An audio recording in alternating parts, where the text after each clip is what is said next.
Alors, avons-nous tous les droits quand il s'agit de sexe? Quel est le champ d'action de la loi en ce qui concerne nos ébats? Le droit est-il l'allié de la morale? Plutôt que d'être prise au dépourvu, voici quelques réponses aux questions les plus courantes. Entre personnes majeures et consentantes, la loi permet-elle de tout faire? Oui, le principe c'est la liberté. Mais cette liberté est très surveillée. Par exemple, vous êtes libre de vous exhiber dans les poses les plus impudiques, dès lors que vous ne le faites pas sur la place du village, délit d'exhibition sexuelle. Vous pouvez infliger une bonne fessée à votre compagnon de jeu qui ne demande que ça, mais il faut savoir cesser quand son consentement vacille ou que vos services réclament des soins médicaux, coups et blessures volontaires. On est libre de son corps, mais jusqu'à un certain point. Avoir des relations sexuelles dans une voiture est-il répréhensible?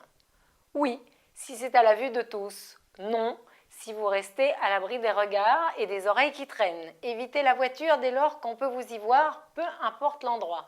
Parking, déserte privée, impasse, chemin, même perdu dans la forêt, garage en sous-sol mal éclairé, ruelle, même désertique, vous vous exposez ainsi au délit d'exhibition sexuelle. Et chez soi?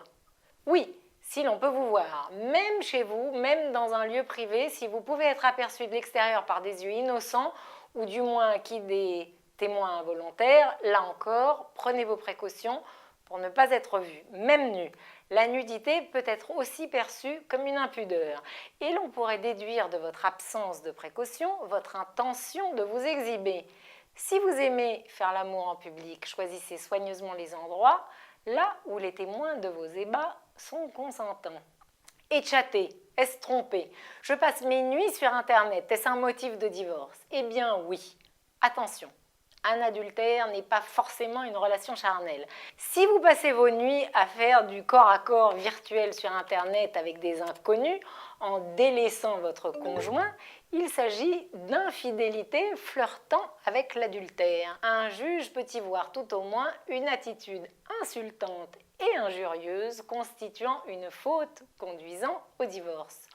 En résumé, pour votre confort, sachez en ce domaine cultiver prudence, mesure et discrétion.